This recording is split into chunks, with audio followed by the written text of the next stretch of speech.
Sophie, c'est quand tu veux. On est en direct. Nickel, bonjour. Bienvenue pour votre quart d'heure nécessaire de libération émotionnelle. Donc moi c'est Sophie et aujourd'hui je suis en compagnie de Annelise, Natacha, Églantine et Maëlys. Salut. Salut. Alors. Donc aujourd'hui on a décidé d'aborder un sujet un petit peu délicat qui est le sujet de la violence relationnelle et de l'abus de pouvoir. Quelle place pour la résolution émotionnelle dans ce genre de situation? Donc déjà, pour poser un petit cadre, la violence, c'est la violence exacerbée. En fait, ça se manifeste entre deux personnes et il y a un rapport de domination. Donc, elle s'exprime de différentes manières. Ça peut être une violence qui est verbale, psychologique, physique, sexuelle.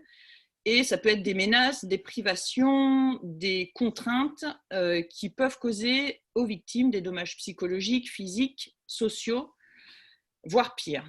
Voilà, donc la violence, en fait, elle peut être, ça peut être un problème psychiatrique, donc qui relève d'un problème comportemental profond, et auquel cas, voilà, c'est pas du tout de notre ressort ni dans notre champ de compétences.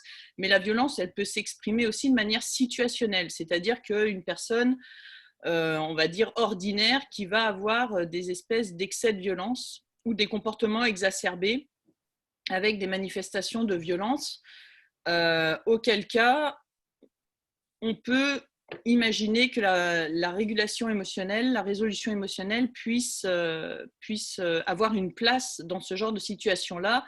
Et encore une fois, on ne rentre pas du tout dans tout ce qui est la considération juridique de la violence. On s'intéresse vraiment au niveau relationnel et qu'est-ce qu'on peut mettre en place, que ce soit du côté des victimes ou des personnes qui manifestent la violence. Voilà, s'il y a des choses à compléter, sinon je vous laisse la parole.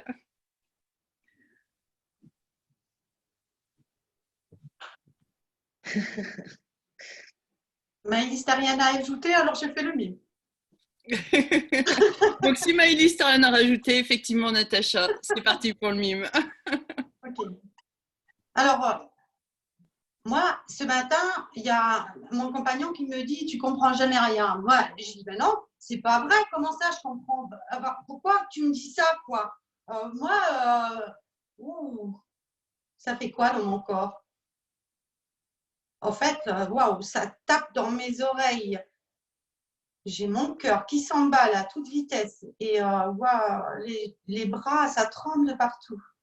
Alors, je laisse faire ça. Ça descend tranquillement, ça se calme. Je sens que ça se calme. Bah, en fait, c'est pas que j'ai pas compris, je ne suis pas d'accord avec toi. Super, merci Natacha. À vous les filles. Donc en gros, Natacha, quand tu fais cette régulation émotionnelle, c'est super puissant parce que tu retrouves ton pouvoir de parole. C'est exactement ça. En fait, d'abord, je suis omnibulée par mon émotion là qui me prend et puis du coup, je me sens accusée finalement. Je me sens vraiment pas comprise du tout. Alors que une fois que mon émotion elle est régulée, eh ben je peux reprendre contact avec la réalité. C'est juste que voilà, moi là j'étais en désaccord avec lui, je peux lui dire non, ce truc-là, moi il me convient pas. C'est pas que. Donc, en gros, quand tu es bloqué, tu es perturbé, tu n'es pas libre d'être toi-même. Ça bloque. Tu n'arrives pas à dire ce que tu veux, tu n'arrives pas à dire ce que tu penses. Et quand tu fais la régulation émotionnelle, et ben en fait, après, tu arrives à dire tes limites, à dire non, je ne suis pas d'accord, non, c'est pas ça, et à pouvoir t'exprimer librement. Est-ce que c'est ça ? Oui, ou alors ça peut me donner aussi la possibilité de dire oui, hein, selon le cas. Je ne sais jamais l'issue, en fait. C'est ça qui est génial.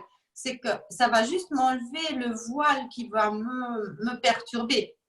Et ça peut être quand je me sens agressée ou quand j'ai envie d'agresser l'autre. Donc, c'est dans les deux sens où je pourrais utiliser cette capacité-là. Ouais, la résolution émotionnelle, elle peut aussi t'aider à fuir. Hein. Quand je suis face à quelqu'un de violent, parfois l'inhibition, elle va m'empêcher de fuir. Et donc, elle va aussi parfois me permettre de me taire, par exemple, face à quelqu'un qui de toute manière n'entendra pas, dont l'objectif, effectivement, de me faire vivre l'humiliation, parfois ça ne sert à rien de continuer. Et peut-être que si je me mets à réagir, oui, mais c'est pas normal, regarde, tu me reconnais pas dans tout ça, je suis en blocage émotionnel. Donc, c'est retrouver sa liberté de réagir instinctivement face au type d'agression qu'on a en face. Et selon instinctivement et efficacement, je dirais aussi. On retrouve notre efficacité, quoi. Et je pense que dès que notre instinct il est libéré de la perturbation, et ben, il devient efficace. Moi, j'ai grandement confiance à mon instinct. Lorsqu'il est libéré émotionnellement, là, mon intuition devient beaucoup plus puissante. Donc, je pense que résilier quand on est face à un agresseur, ça ne veut pas dire qu'après, ben, du coup, on va pouvoir lui parler. Et peut-être que du coup, on va sentir que ça ne sert à rien de lui parler. Au contraire. Ça va permettre d'évacuer, mais ça va aussi permettre de combattre aussi. La réponse à l'agresseur, elle est importante. C'est-à-dire qu'il y en a dans ce que vous évoquez, il y a une personne qui prend le contrôle sur autrui, il y a une personne qui prend le pouvoir sur l'autre. Or, on est tous des êtres humains, on a tous droit au respect et il y a pas de raison qu'il y en ait un qui soit mieux ou meilleur que l'autre. Donc, la résiliation, elle va aussi permettre de mettre tout le monde à égalité. Et comme dans un combat entre deux lions, entre guillemets, du coup, ça va permettre à chacun de pouvoir s'exprimer et d'être pareil, en fait. Voilà. Donc, ça permet aussi de retrouver cette forme de combat aussi qui est importante. Cette forme de fuite, vraiment, c'est pas possible, mais aussi cette forme de combat, de s'exprimer l'un et l'autre à égalité dans le respect de chacun aussi. Oui, oui, et de percevoir que s'il n'y a pas cette capacité de respect chez l'autre, parce que ça arrive, il y a des problématiques psychiatriques qui font que l'autre ne perçoit pas, on ne combat pas, on fuit, et c'est la seule solution. Et puis parfois, on doit aussi confronter la personne. Par exemple, c'est un chef qui prend du pouvoir comme ça.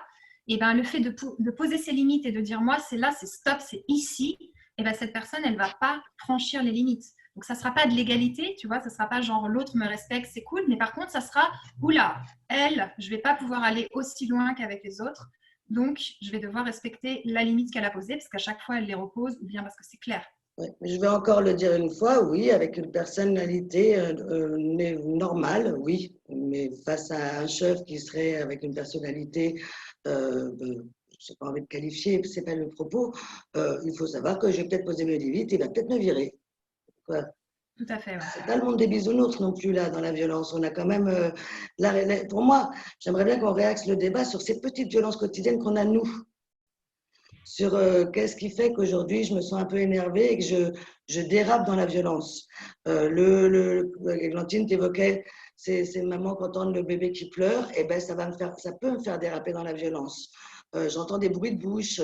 D'habitude, ça ne me dérange pas trop. Là, à force d'être confinée, je supporte plus des bruits de bouche et ça me fait déraper dans la violence. Il y a en moi cette capacité de décharger quand je suis pris par une perturbation émotionnelle par de la violence, quoi. Et c'est peut-être en travaillant aussi chacun sur ces petits instants-là où finalement c'est tellement insupportable qu'on décharge qu'on peut faire aussi redescendre un peu les statistiques, quoi. On n'a pas les psychopathes qui sont arrivés comme ça du jour au lendemain avec le confinement. On a cette possibilité de décharger qui a été plus forte depuis le début du confinement aussi. Oui, il peut y avoir aussi des comportements de délation et autres que j'appellerais peut-être des fois aussi de violentes, qui sont peut-être aussi des violences parce que ce ne sont pas des actes physiques, mais quand même, il peut y avoir une violence verbale ou dans le geste. Et ça, c'est du quotidien. On peut se sentir agressé par un comportement redondant chez un voisin qui va faire du bruit, par exemple, tout le temps. Alors d'habitude, on ne s'en rendait pas compte ou habituellement, il n'était pas là. Et là, je peux résilier, moi, mon ressenti de ce bruit.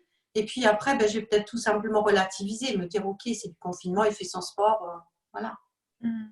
Dans ces cas-là, il faut être très observatrice de soi pour voir un petit peu le cumul des choses qui nous énervent.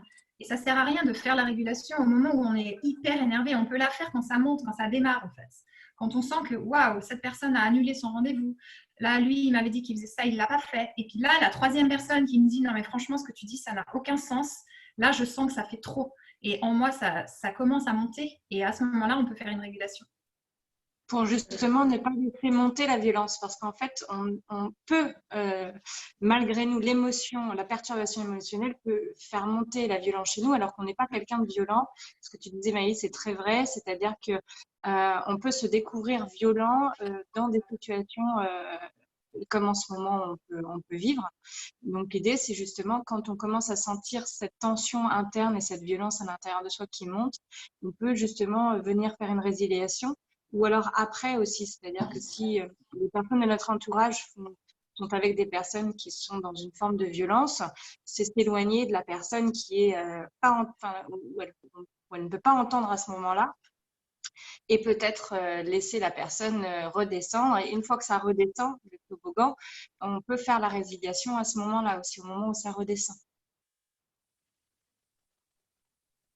Oui, je pense aussi qu'à observer un peu quels sont les mouvements, quels sont les moments où je suis un peu humiliante, quels sont les moments où je suis un peu méprisant, quels sont les moments où je suis un peu agacée. Et vous voyez bien que c'est toujours vis-à-vis de l'autre, quoi. Et cette violence, elle peut aussi venir parce que toute la journée, j'ai été soumis à des personnes qui avaient du pouvoir sur moi. Ça va être mon patron, ça va être voilà, des personnes qui peuvent avoir du pouvoir sur moi. Et à la fin de la journée, ça s'accumule, ça s'accumule. Et à la fin de la journée, j'arrive et là, je vais exploser sur quelqu'un sur qui j'ai du pouvoir, entre guillemets. Ça va être mon enfant, ça va être mon époux, mon épouse. Donc, observer les moments où finalement, en travaillant avant sur ces je me suis tue alors que j'aurais pu exprimer quelque chose, mais je ne l'ai pas fait. Et je n'ai pas pu me le permettre parce que je n'avais pas de pouvoir sur l'autre. Donc, dans quelle mesure, quand je décharge, c'est toujours sur quelqu'un sur qui j'ai du pouvoir et sur des gens qu'on aime. On se retrouve parents à agresser nos enfants. Donc, observer à ce moment-là, quand on fait ça, il y a de l'incohérence. Comme dit souvent Sophie, on n'est plus aligné. Donc, si on est en train de détester ou de désaimer quelqu'un qu'on aime, fermons les yeux. Et je crois un peu d'humilité. On a tous en nous cette idée qu'on a le droit de décharger sur des personnes sur lesquelles on a l'impression qu'on a du pouvoir. En fait, souvent, c'est comme ça. Souvent, on va se décharger sur les personnes de notre intimité, en fait. Parce que dans notre monde social, en fait, on a une espèce de retenue. C'est-à-dire qu'on va se contenir parce que socialement, ça fait bien. Et en fait, on va accumuler. Et c'est quand on va être avec des personnes de confiance ou nos proches que là, en fait, on va se laisser aller. Et c'est là que ça déborde, en fait. Et en plus, ça déborde. Là où c'est complètement hallucinant et pervers, c'est que la personne peut se rendre compte que c'est pire que tout. Elle est en train de s'acharner sur des personnes qu'elle aime, et malgré tout, c'est à ce moment-là que ça pète, quoi. Parce que tout le reste du temps, ils n'ont rien dit, ou ils n'ont pas pu, parce que le patron, on peut pas, machin, on peut pas, la boulangère, on peut pas, puis je rentre à la maison et boum. Et là, je peux m'autoriser à péter un plomb, quoi. Et si je suis celui sur qui l'autre se décharge, je fais quoi? Mais déjà, en premier, tu te mets en sécurité. Ça, on est bien d'accord sur le but, c'est pas de subir de la violence parce que je vais réguler devant la personne ou rester dans la même pièce. Donc voilà, tu te mets en sécurité et tout ça. Et puis après, toi, tu peux faire des régulations sur ce que tu as ressenti. Et puis après, pouvoir poser tes limites clairement et que l'autre se remette en cause. Et après, s'il ne se remet pas en cause, il y a des décisions à prendre. Et la décision à prendre, ça sera peut-être l'objet d'une résolution, parce que prendre des décisions qui peuvent mettre en danger mon espace de sécurité, c'est pas facile. Parce que pour prendre une décision, il faut être aligné. C'est ça. Donc, c'est d'autant plus important.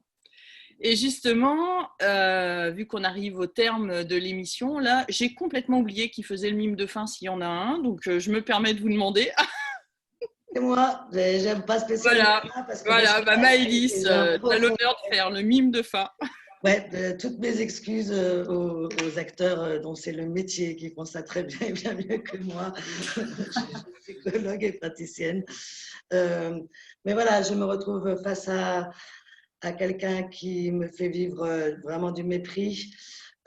Et c'est vraiment insupportable pour moi et je m'énerve et j'essaie de dire mais tu peux pas me parler comme ça, c'est pas normal, arrête de me parler comme ça. Et l'autre continue. Je vais me mettre un peu à l'écart, je vais fermer les yeux. Il y aura vraiment des choses très fortes parce que ça fait très mal. Je l'ai mis là parce que moi, c'est peut-être par là que c'est sorti. Et puis, je vais avoir des sensations. Ces sensations, elles vont bouger, elles vont évoluer dans mon corps. Je voudrais préciser que là, je vais le faire sur je vous en parle sur 10 secondes, mais ça peut durer quand même 1 minute 30 jusqu'à 1 minute 30. Et 1 minute 30, ça peut être très long. Dans les illustrations qu'on vous a montrées, généralement, on vous montre 10, 20, 25 secondes. Ça peut être aussi plus long, jusqu'à 1 minute 30, jusqu'à ce qu'à un moment, toutes ces sensations-là s'arrêtent et que je puisse retourner et repenser à cette personne qui m'a humiliée ou m'y reconfronter et voir ce qui se passe à ce moment-là, comment est-ce que ma réponse face à ce mépris qu'il a peut être adaptée pour me protéger. J'ai pas actué. Super.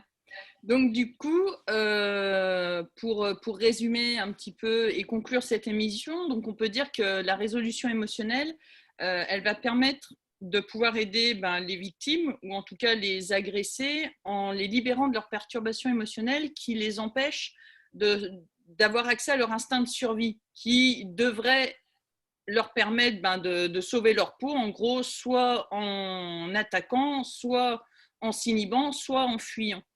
Mais d'un autre côté, la résolution émotionnelle, elle va pouvoir aider les personnes qui sont victimes, eux, d'excès de violence, de choses qui les dépassent comme ça, en permettant de pouvoir un peu désamorcer toutes ces choses qui peuvent s'accumuler dans la journée et qui font qu'à un moment, le vase est trop plein et que ça explose, et souvent, malheureusement, auprès des personnes qu'on aime le plus. Voilà, donc on est bien resté dans un cadre simple et non juridique et non pathologique et tout ça. On a fait de notre mieux avec ça, avec les actrices que nous sommes. Donc merci les filles. On se retrouve demain pour une émission sur les bugs. On en a déjà parlé il y a quelques semaines de ça maintenant, mais demain on fait une version un peu plus différente pour vous approprier un peu plus, que vous représentiez peut-être un peu mieux ces bugs dont il peut être question. Voilà, merci, à bientôt et bonne journée. Au revoir.